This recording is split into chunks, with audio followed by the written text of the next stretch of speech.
All right, so, okay, that's good. So I just pressed record, and this way I can have something to show for it. But now I can't see you. I look better when you can't see me. You do? All right then. So you guys, I can't see you. So if you want to say something, you'll have to say it. We do, anyway. All right. So welcome. Today we're going to do a little introduction to the Systemic Functional Linguistics and the Systemic Functional Grammar. And we'll have a look at the beginnings, the middles, and the ends. And also we'll have a look why it is important for us as translators. Well, I'm not sure. I think we all do it and we inherently know what it is. It's just there is a science that explains it for us and makes sort of tails and ends of it, of why we call it, and all that jazz. So the structural linguistics is an approach to linguistics that propose a structure and propose the systemic value. So what it means is that each unit of measure, and in our case in structural linguistics, unit of measure is the unit that makes sense. So we don't go down to morphemes as we would normally go to. We go down to maybe a clause or sometimes a word. So we have to assign a system to something that makes sense. All right, it all starts with this dapper gentleman. His name is Ferdinand de Saussure. I used to be a structural linguist, but I'm not so sure. So he was a Swiss linguist credited with founding the field of structural linguistics. So this was at his time a radical new theory of language. So he said, language is a structural system, and all linguists were saying, what? Really? Yes, they just died. That's weird. Why didn't they think it was a structural system? Because system at the time, linguistics as I guess as science was loaded with all sorts of beliefs. So instead of questioning, a lot of linguists will say, well, this is so because it is so. Yeah. And sort of that's where the debate would finish. But Ferdinand Saussure, he put his pipe in and he says, I say, I want to know why. And he's developed a theory. So he's often referred to as father of modern linguistics, which is, you know, he shares this with Noam Chomsky. And you and I, we could talk about Noam Chomsky on another time because it's quite interesting. His name will pop in through, his name pops, he's like a buoyant float. So we just see Noam Chomsky everywhere. So because Noam Chomsky is regarded as a father of modern linguistics because he thinks that linguistics is a part of a psychology.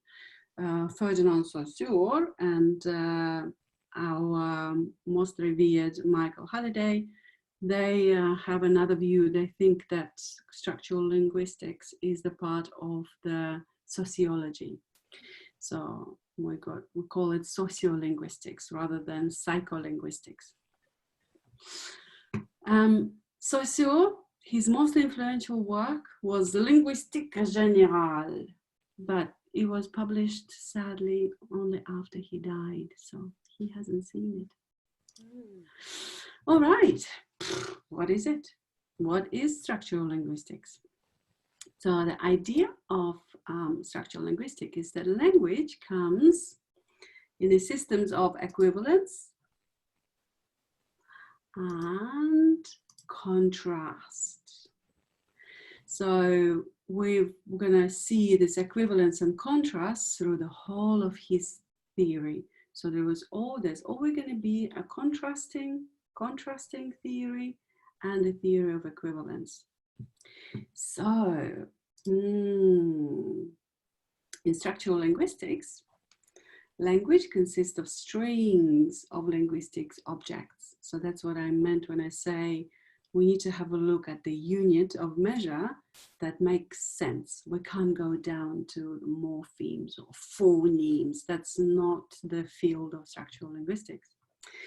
So all we have to understand from the start that every item in a logical chain is connected.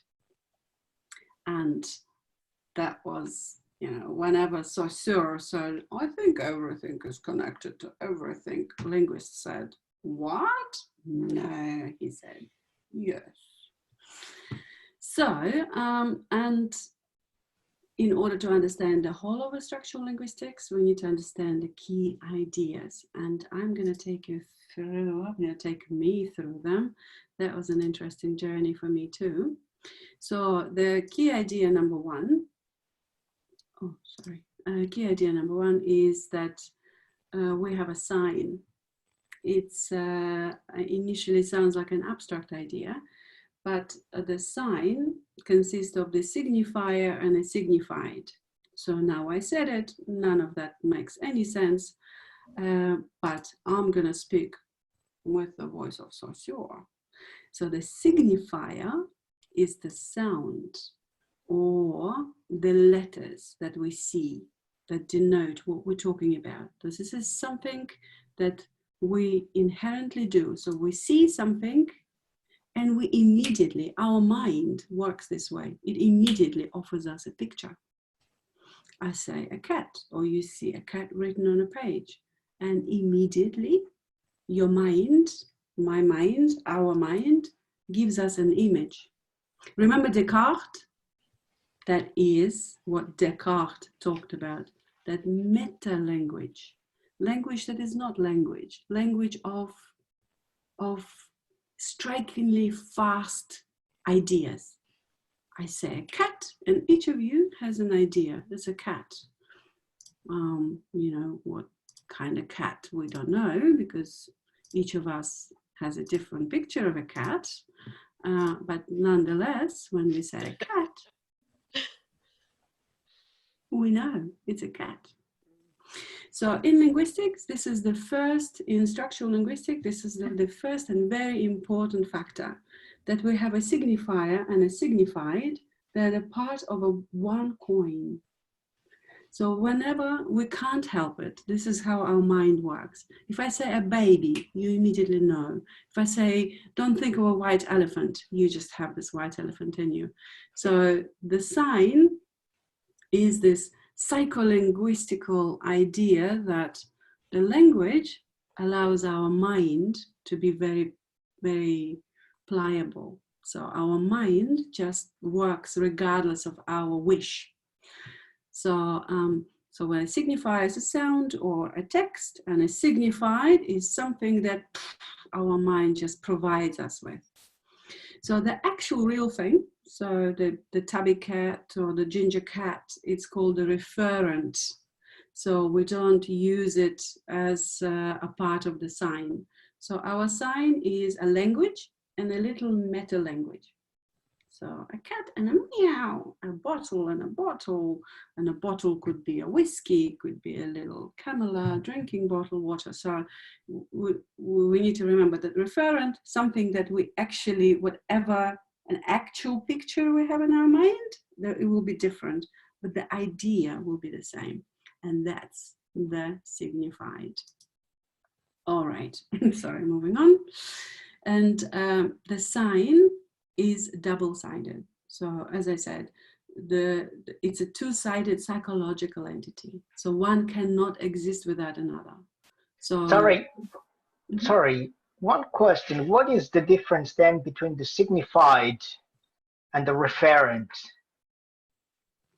The signified and referent. So signified is the idea of a item. Yeah. And the referent is the actual thing. Okay. Yep. Because referent could be any size or shape, and we all have a different referent, but the idea stays the same, and that's what they signified. Okay, good. Thanks. I had to read to figure it out myself too. It was like, what's the difference? That's the basis of semiology. Yeah, definitely. Well, it is a part of semiotics. So the structural grammar and structural linguistics, why they exist is the semiotics. This is the linguistical semiotics. We need to understand the meaning. So this whole science is about a meaning only. We need to have regular grammar to understand it, but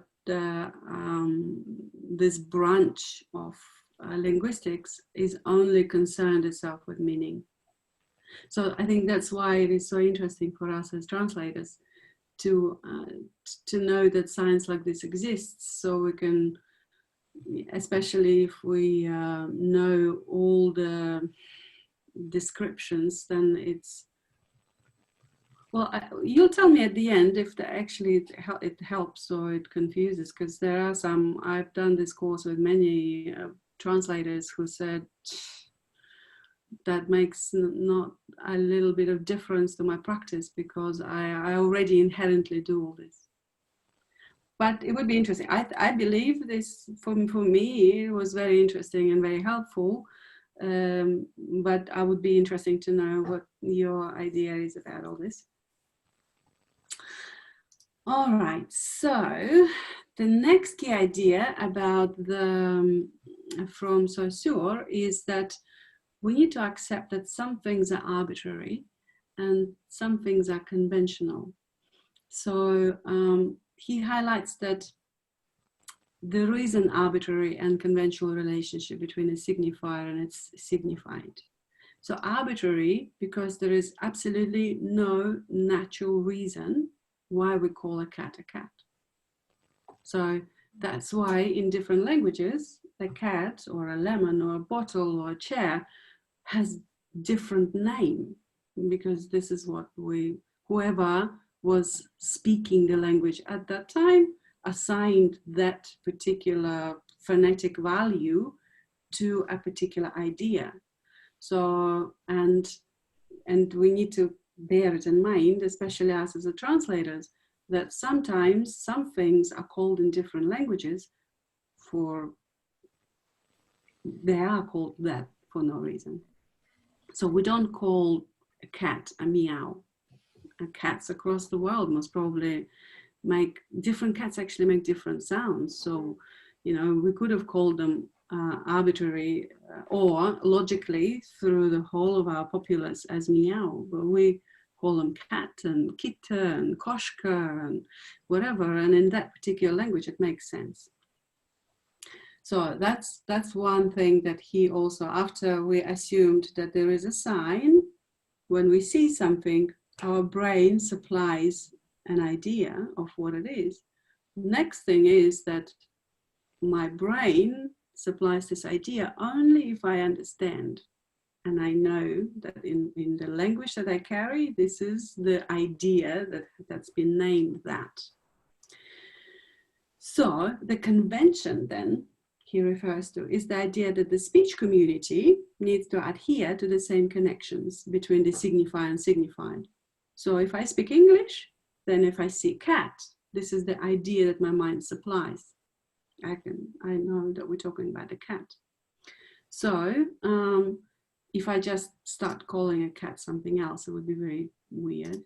So for example, I can say, "Hey, look, this is my cat Lemon." And then I'll just, show you a lemon. You will be like, "Oh, wow, this woman needs help." So that will make no sense, isn't it? Because if I say, "Oh, this is my cat Lemon," you're expecting to see a cat. Mm. So next idea. I'm so sorry. This science is absolutely stuffed like a chicken with all sorts of terminology. And initially going through terminology can be a little bit overwhelming, but it does come together as the whole at the end, because we go one by one. So sign, this is the way of our mind. The arbitrary and conventional, we must share the language to have the sign working. So next idea he offered us distinguishes between the langue and la parole. I'm saying it with as much French flair as I can. I didn't understand what you said. So we've got next idea called.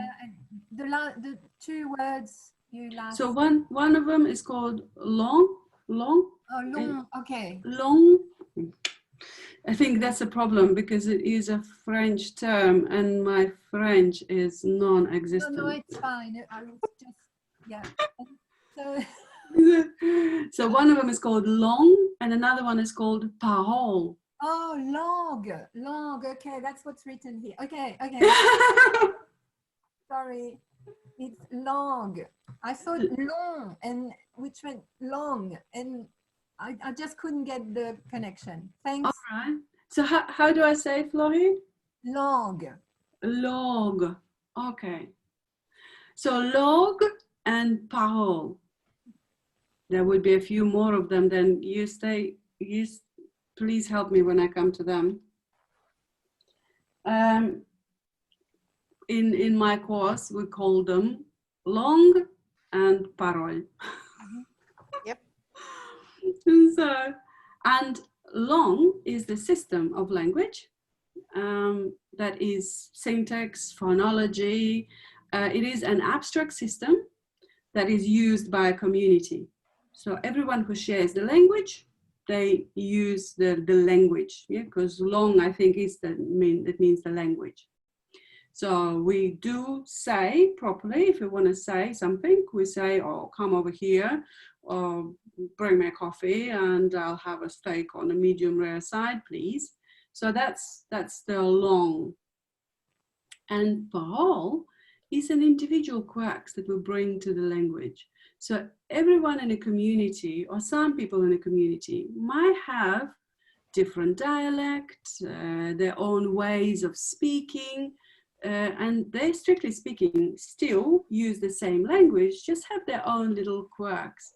So basically, it's the convention, the language that used by a community, and parole is an individual quirk. So your shizzle over here. So we can distinguish them as that. So this is one more key idea of the structural linguistics. Next key idea of structural linguistics is it can be static or fluid. Not the language itself, but our view of the language. Say, and we have two words to describe them. One of them is synchrony, and another one is diachrony. So synchrony refers to a complete language system at just one point in time. So it's like a snapshot of a language. At the time where Shakespeare was, snap. When they build the pyramids, snap. Diachrony, on another hand, is how language develops over time.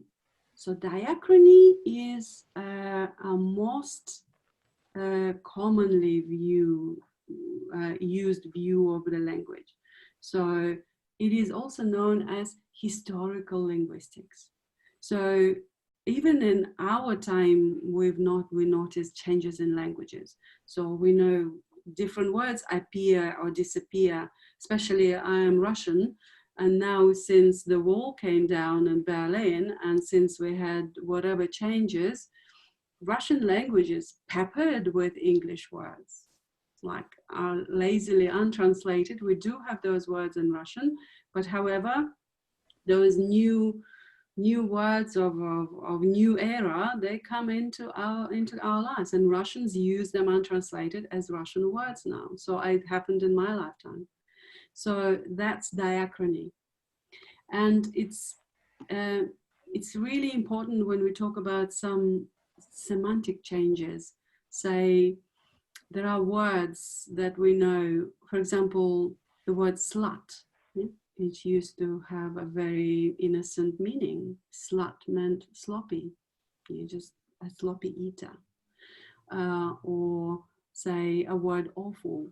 The word awful was the one that changed a lot, and from the word that meant full of awe and had a very heavy positive loading, even, you know, a worshipping loading. It became a very negatively loaded word, awful. We have the word gay, for example, that started out as joyous, happy. And then in around middle 17th century, we added a little sexual connotation to it. So gay woman became a prostitute, gay house was a brothel.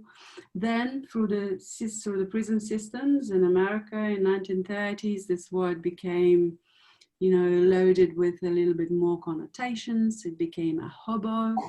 And then now in 1960s, it turned into a homo. So from a happy and joyous, this word had some transformations, and at the moment, that's what it means. I'm sure it's not finished. And synchronic linguistics, so diachrony is the flow, it's like a movie. And synchronic linguistics, they're only describing a language at a specific point of time. And usually we say it as a present. So even if I talk about a language, if we talk about a language in 1290, we still say this is the present for the synchrony of that tongue. So you know, we have a very, very good understanding of how to look at the language. So structural linguistics gives us two definitions of how we look at the language, if it is now or if it is a flow. So, and the last thing that he's suggested we'll look at is the paradigm and the symptom of the language. So they represent the two axes. Remember, we started with the equivalence and contrast. So that's the study of structural linguistics is of the contrast and so this is one of them. So we've got two axes, paradigm and a symptom, and everything that we say or the language that we use must fit within these two axes to provide the contrast and equivalence. So for example, and this is a lot, but one of them is responsible for replacement and substitution of the system, and another one is responsible for position of the system. So both of them are responsible for meaning. So we're only talking about the meaning. Both of them are responsible for delivering the right idea. But what he's actually pinpointed, and that was quite revolutionary at the time. So the symptom is the linear pattern. This is a sequence of linguistic objects. So when we can have a look at the cat sat on a mat. That's a beautiful, straightforward string. In a clause in a sentence. Symptom is also responsible for the position of letters in the words, for example. So symptom is an axis, essentially one of contrast. So we need to make sure that symptom that is responsible for meaning is right. For example, we can say the word clay here. I'm giving it as an example. In the word clay, if we start changing letters around, even we can make a sense out of the changed letters, the symptom would be broken because the meaning would be changed. So we can't swap items around without scrambling the meaning.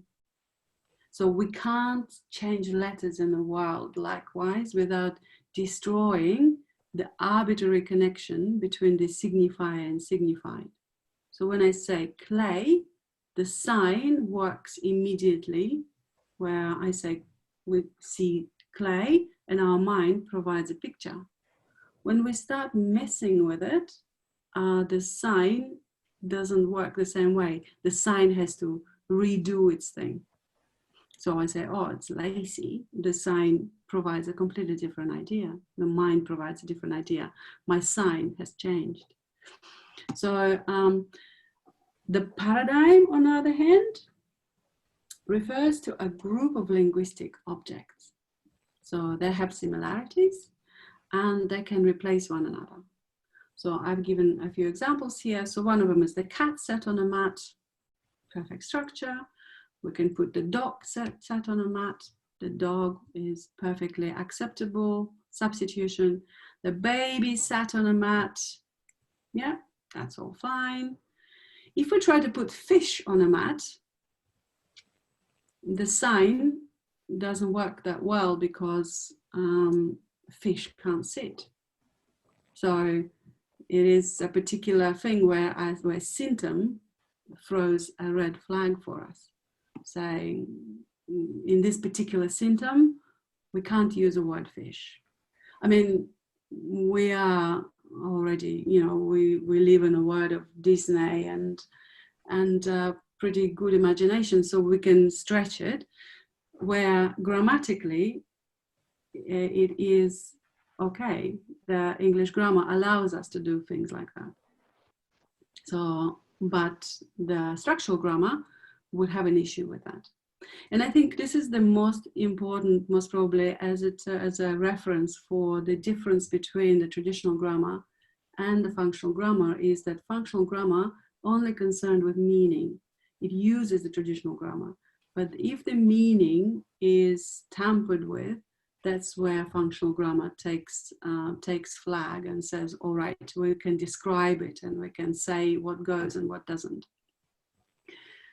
It doesn't mean that our brain blows up when we say the fish sat on a mat or a mat sat on a cat. We can still say it and we don't go crazy. We don't need to go, and have a mental health day after it. We can do it. But in terms of the structural linguistics, it will say we can explain why the other way was better, or we can explain why, from the scientific point of view, what went wrong. Sorry, it wasn't clear to me. So traditional grammar is only concerned with the structure of a sentence, regardless of meaning. Is that the idea? Well, I think today, if we take a definition of grammar as grammar, the definition would be all of those things, including semantics, including meaning, including rules of grammar and placement and understanding of the word classes and all of that. Of course it does. It's just this particular branch of grammar only concerns itself with describing a particular system where we use the resources that are available to us to make sense of what is being said. And functional grammar, it started with Saussure, but it actually been picked up by people that work with different languages or people that work with literary works to make sure, just to have some sort of a system how to derive the meaning. So to have to have an explanation for what is happening in a written text and how we can manipulate it, or how we can make sense out of it. Say, for example, here I've given a couple of examples of if we start replacing things in a word. Say we say clay, we've got a particular sign. Then we say play, okay, sign changed. And then I would do something like tlay.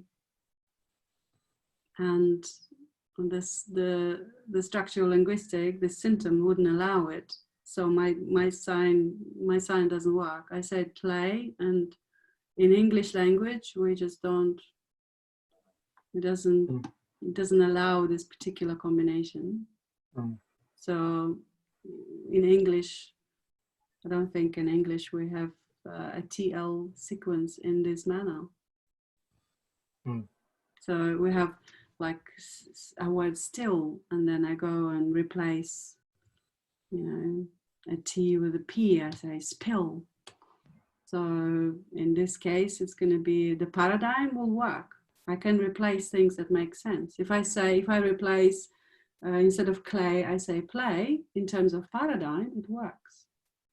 In terms of symptom, well, it works, but in a different manner. So the symptom, the meaning of that particular word, the sign changes. And I think what his really important part for him to do all this work is just to convey that all those items, they work together all the time. It's just we take them one by one, but in language as a system, they work simultaneously. So the axis of symptom and paradigm, they're key to understanding what Saussure actually means when he talks about that the meaning is depending on the system of the language. So because it is a systemic system, systemic idea, there must be a system. And there are few schools of the systemic linguistics. So his was just the beginning of it, and now our contemporaries, they took it further, like Noam Chomsky. He believes that the system is closed. Michael Halliday believes the system is open. But all of them in a systemic functional branch, they all must follow a particular ground rules. So Saussure, he just put that ground rules in.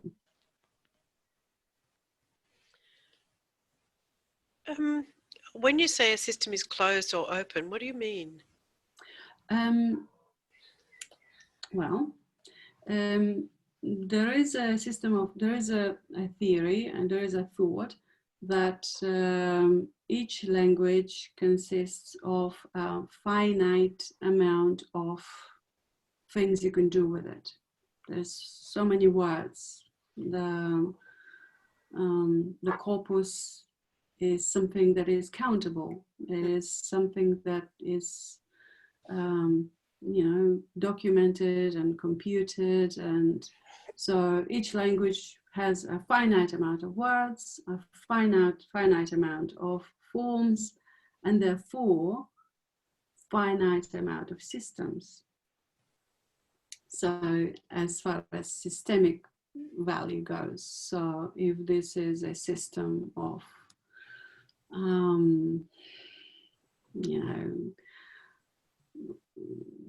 a system of exclamation, emotional clause. So we can only use so many words in it, we can use so many forms, and we can only have so many uses for it. So that's what Noam Chomsky referred to as closed system. Right. While Michael Halliday, he offered a different view to it, saying that it is not correct. Even if the language is finite, which in his view it is questionable, we can still have any system unfold and infinite amount of times, depending on items that we add to it. So in paradigm idea, we can have a system, and then we can replace the words meaning for meaning within the same system, but then we can add, we can use it in a different function. We can use it in a different mode. We can use it in a different register. Well, I've got a few more slides. How are you guys feeling? Yeah, good. Yeah. I just have to turn my heater back on again though, because I'm starting to get cold again. Yeah. So we basically just came to the end of what Saussure's theory was about. So he talked about the systems of language, where he's put down a few ground rules. These are hello. So he just put down the few ground rules, and he said, this is what we're going to use from now on as a base level. Number one, we have a sign. Our mind doesn't allow us to see something and not have an idea. We must have it. It just does not happen otherwise, unless the mind is broken. So if we see something, we see a word printed, or someone says a word, our mind immediately supplies the idea. We can't switch it off. So that's number one. Number two is the idea of the parole and long. So the idea is that there is a conventional use, the community uses the language, and then individuals have their own individual quirks, and that's okay. It is acceptable within the same language. We also have a synchrony and diachrony. So we use the language the way it is right now, but we can also have a look at the language from the point of view of historical linguistics. And us as users, and especially us as translators, we know this, and then we have it in the back of our mind all the time. What do they say by this word now? When was it written? So we have this inherent desire to check, is it now or is it then? Then, and the last point is that for this equivalence and contrast, we have a paradigm and symptom, things that have to come in a particular, they are interchangeable, but they still have to follow a particular string of thought to make sense. So the moment it doesn't make sense, the moment something changes and the sign changes, we need to know that this symptom, one of our contrasts, are off kilter. And especially when we do it in another language. I know it when things don't fit well. So I know when symptom is a little bit out of whack, even if grammatically everything looks fine. Yeah. So, you know, why is all this interesting? Why is this interesting? You know, until Saussure started forming these ideas about language, as I said before, it was just laden with all sorts of beliefs. So not many questions were answered because not many questions were asked. And he stressed that language is structural, and therefore he freed it from associations like social, cultural, political, historical. So practically his approach to languages meant that he just studied language based on structural relations alone. So linguistic object meaning, so it's understood through the contrast with other linguistic objects. So he reckoned that the meaning must be derived through the system of thought. Although when you and I will see something, we understand the meaning straight away. Here is the system that scientifically describes what actually happens. So he reckoned language is a static system. So all these interconnected devices and linguistic objects. Ta-da! We're moving into the recent times.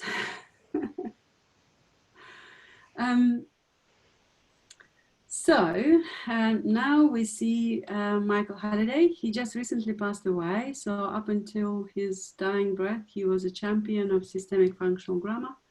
So he was an English-born linguist, and he was a Chinese language specialist, and he worked as a translator, and he worked as a teacher, but he developed the systemic functional grammar. We call it SFG. So he called the language as a meaning potential. So he defines linguistics as a study of how people exchange meaning, which is and he coined this term called languaging. So when we talk to each other, we just do our languaging. By no means, from the Saussure died in 1913, and here is this Michael Halliday with his theories in 1970s.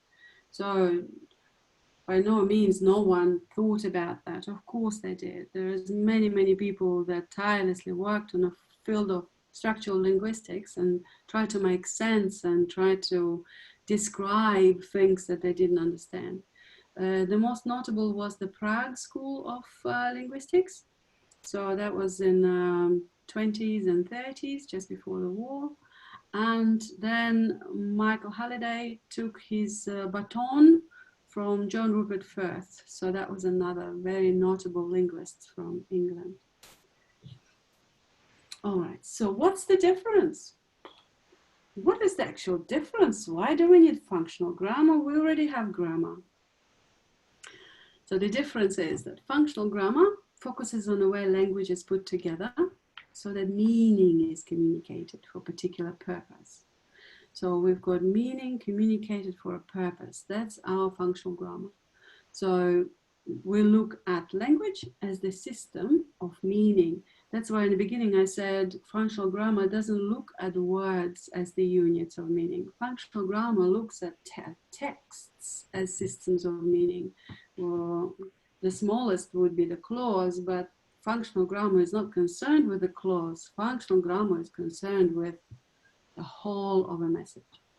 So the traditional grammar is concerned with the ways words are organized within sentences. It looks at language as a set of rules, as we saw in a previous example, in a paradigm example where I can swap words around. The grammar will allow me. No psychological trauma is going to happen if I just change words around and say them in an incoherent way. That's why people who learn languages, they can just say things, even if it breaks all the rules of grammar, but we can still get the meaning. It's the thing with traditional grammar, it's about the rules. Functional grammar is conveying meaning for a particular purpose and looking at it as a system. So we've got systemic functional grammar. So again, we've got the word systemic because it refers to the view of language as a network or of systems. So it's an interrelated set of options for making meaning. So I think the most important thing in functional grammar is it gives us, language professionals, a choice of how we can do things. And term functional indicates that this is approach concerned with the, practical uses, contextualized uses. So opposite to traditional grammar, formal grammar. Formal grammar is of course concerned with meaning, but it is more of deliver the meaning in a structured, acceptable way according to the rules. So it has compositional semantics, of course, as well as syntax and word classes like nouns and verbs, but functional grammar looks at the use for a purpose. So systemic functional grammar primarily concerned with the choice the grammar makes available to speakers and writers. So we use traditional grammar to describe a systemic way of using it for the purpose. So these choices relate speakers and writers. So when we translate something, we do concern ourselves with our audience, and that's where functional grammar is, I think, is very helpful. So traditionally, the choices are viewed in terms of either the content or the structure of the language used. So, and we're going to have a look at that. All right, so another word that Michael Halliday coined was a lexical grammar. So in SFG, in our systemic functional grammar, we describe and analyze language in three different ways. Semantics, phonology, and lexical grammar. So lexis and grammar.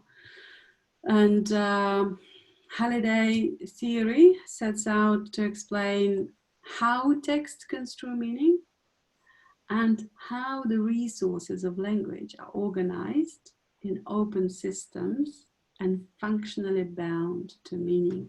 So that's why his idea of the open systems took off, because we can use resources to open up system depending on functionality. All right, so I've got just two more, guys. We're almost done. We're doing so well. All right, so next idea that Michael Halliday put to us all is the notion of register. So again, going back to Descartes, this meta idea, meta function, the thing that we use in a sign. So according to FSG, functional basis of grammatical phenomena divided into three broad areas. We call them meta functions. So we've got an ideational, we also call it field, interpersonal, we call it a tenor, and textual, we call it a mode. So written and spoken texts, they can all be examined in respect to these three meta functions in register analysis. So three simultaneous meta functions. So again, all three functions, they work simultaneously all together. So it depends on, so when we analyze, we look at who we're talking to, what we're talking about, and how we're communicating. So field is a subject matter. Whatever the text is about, this is our field. Tenor is the relationship between the author and the audience, who is taking parts. So the event, the relationships, the status, it's all in a tenor. It could be relationships of formality, power, affect. It's all described by Halliday. For example, if we take a textbook is expert, is telling something to a novice, or expert is telling something to a person or with less experience. Teacher, student, father, son, judge, jury, friend to friend. This is all our communications are loaded with the tenor. Now, we also can have a look at, say, a tenor as a message. Yeah? So if we're looking at a textbook, it's formal, impersonal. If someone sends us an SMS text, it's informal and personal. And mode, then, it's written or spoken, but it also a conversation, reflection, description. Then it could be a rhetorical mode of persuasive text, expository text. So these are all described by Halliday. So mode is how the text is construed. Sorry. Mm-hmm. Question: what is the register? What's the unit? What does it describe? Is it a word? Is it a sentence? Is it a conversation? Is it some unit of communication? Yeah, any unit of communication. That is correct. Okay. You spot on there, Jesus. So any communication ever would have the notion of register. And us as translators, we know this firsthand. We, in Kamala, we translate texts that are concerned with scientific work, with compliance, with legislation and statute. We automatically use a pretty high register when we translate. We don't allow any individual quirks, any of our paroles into our work. We strictly stick to a particular tenor, field, and mode. So we speak and we translate as translators of, international body. That register is expected. Then if we're going to go and translate some, I don't know, correspondence between two lovers, like I do sometimes for immigration department, where they say, how are you, honey? How was your day? I will be using a register where the tenor, field, and mode has a completely different connotation. Doesn't mean that in this instance or that instance, I represent a different person. I am still the same person, but working as a medium, I have a few different bands of register available for me, from which I derive my, word choice. Like these are my library of words, and they designate a particular meaning. You know how we talked about the structural systemic functional grammar, systemic functional linguistics. The whole idea of that science is to describe how we use our language for a particular purpose. And register is one of them. So that's why we say, when we describe a language that is used in courts as a very high formal register, the language that's used on the streets by drug dealers, we call it a lower register. It's still, linguistics is still concerned with any form of the language, regardless of where it is on a ladder. But Michael Halliday helped us to describe the bits of the register, of what can we look in for the register, because there are so many different descriptions and so many different items. We can just identify the setting, and then we automatically can reach for a particular tenor, a particular field, a particular mode of communication. So I think that's where the structural grammar is so helpful to me as a translator, because I understand the composition of the register. So then I have a long list of choices to make whenever I make a translation. As you do, like you do it in the hand. That's what I was saying in the beginning. You already know all this, just inherently, without even knowing all the explanations and terms. You already do it all because you are professional in your field. This is just a scientific explanation for why we do it. So there is actually a system for it.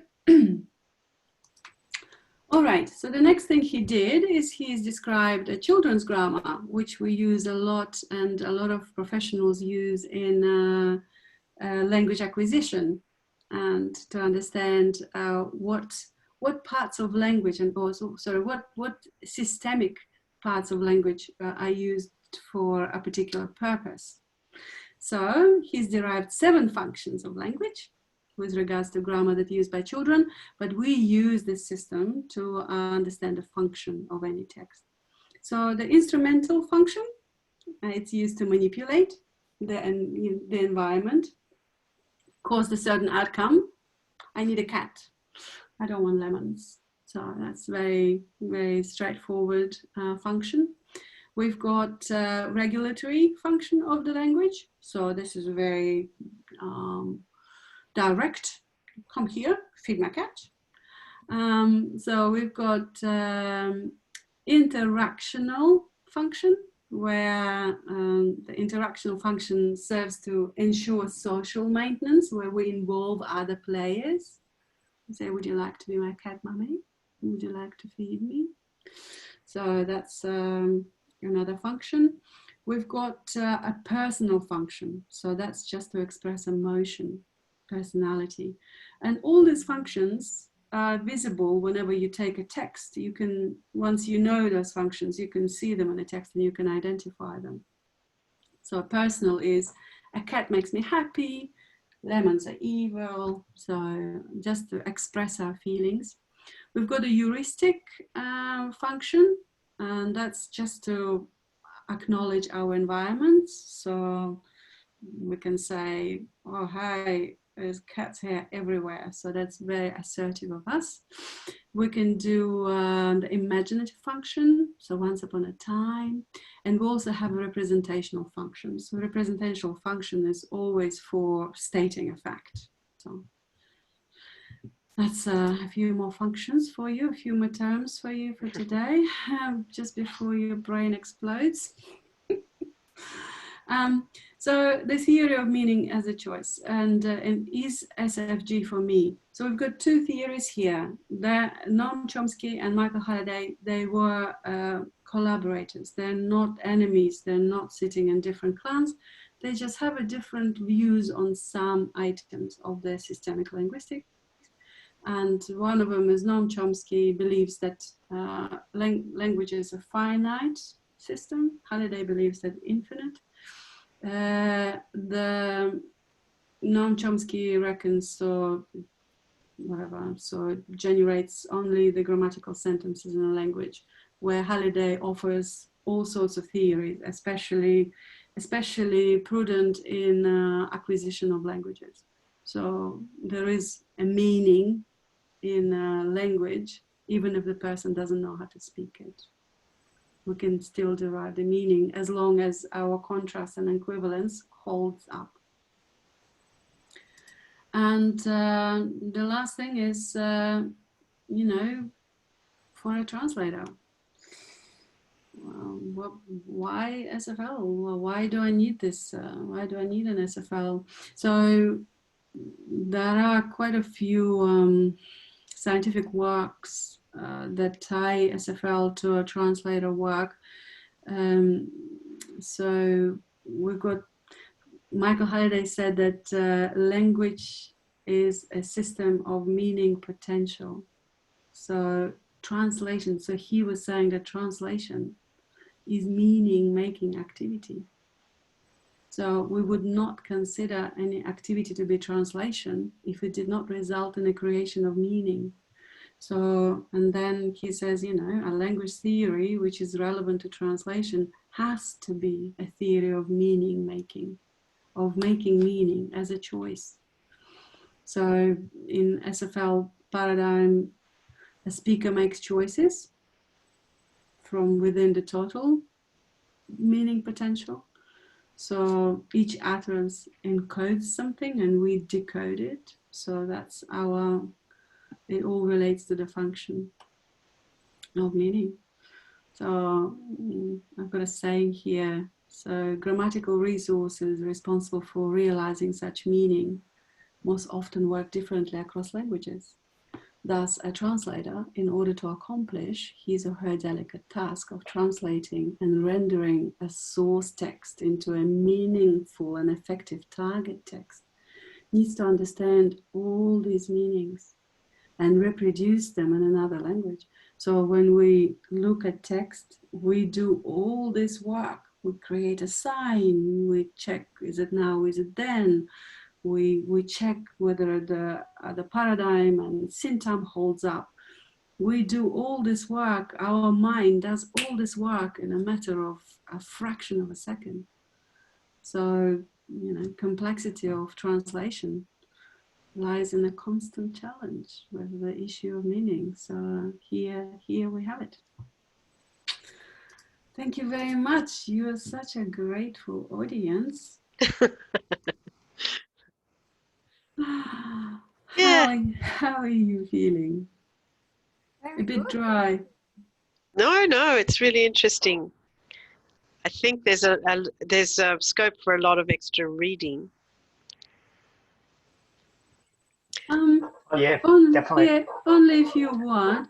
But I think it's like, as I said before, you as us, you, me, us as professional translators, it's just a description. It's just all the science is done to support what we already know and do. Like nothing you have heard today has changed anything that you know, because you already know and do it. It's just an explanation, especially about the sign, about this meta language of our mind. I say something, you say something, you see something printed, and automatically our mind supplies an idea. It happened to me many, many times when I would see something and I would have no idea what it is. I actually feel unwell in my tummy. Has it happened to you? Yeah, maybe it has. Yeah. Well, Are we going to have a session about Chomsky? Yeah, would you like to? Oh, yeah. Certainly, he was. I came across Chomsky many years ago when I did a diploma of education. Yeah. I'm not sure whether. Yeah, definitely. Of course you would, because Chomsky is very prominent in the language acquisition, because he believes that language is. He was the first. There was another guy, the Russian guy, I'll find his name, who has derived that when a person is born, when a baby is born, we're equipped with some things. We know how to breathe. We can hear, we can distinguish sounds. We can feel the temperature on our skin. So we've got a lot of senses built in us, and we've got a lot of abilities. For example, looking for, smelling out the mother's milk, looking for a source of food, attracting attention if we're feeling uncomfortable. And another thing that Chomsky and there is another scientist, they suggested that the baby is born with the preloaded understanding of a language. So the baby is born with language loaded into them. It just doesn't know which language is. It might be whatever community they're born in, that language is going to be installed.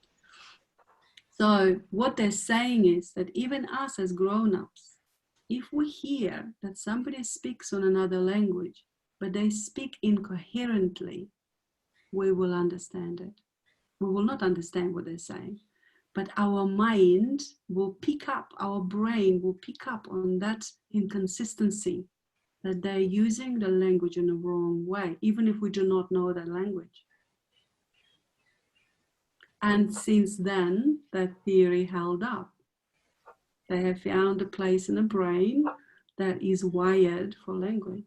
We don't acquire it, it's there. What were his dates, Chomsky? When was he around? 20th century, yeah. No? Early 20th century. He's still alive. He's still alive, yeah. No, it's just that there were some artistic things around the time of Dali. Yeah. Where, for example, one of the things that we performed at MOFO in January was where somebody led a group of us declaiming in a nonsense language. And there were a couple of these things, but in this particular, he went,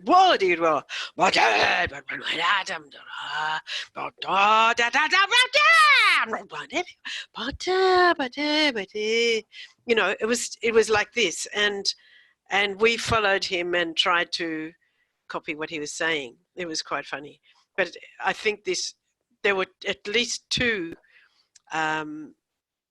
two different little vignettes within our whole performance where this took place, and it was very entertaining, actually, because we knew it was nonsense, and yet there was emotional meaning within it, at least. It's really interesting. Cool.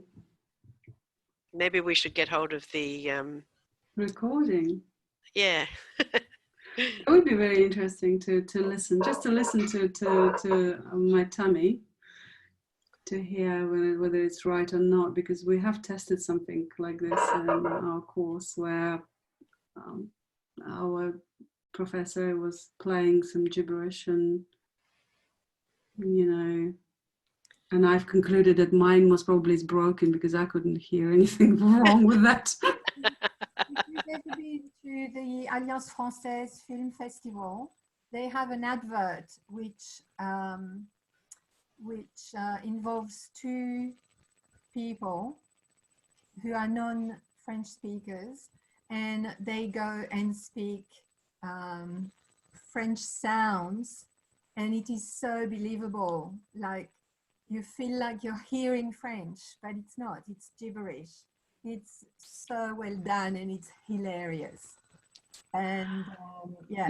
Could you find it, Floyd, and give us a link? I would really like to hear, because this is exactly what Noam Chomsky idea is, that we can hear.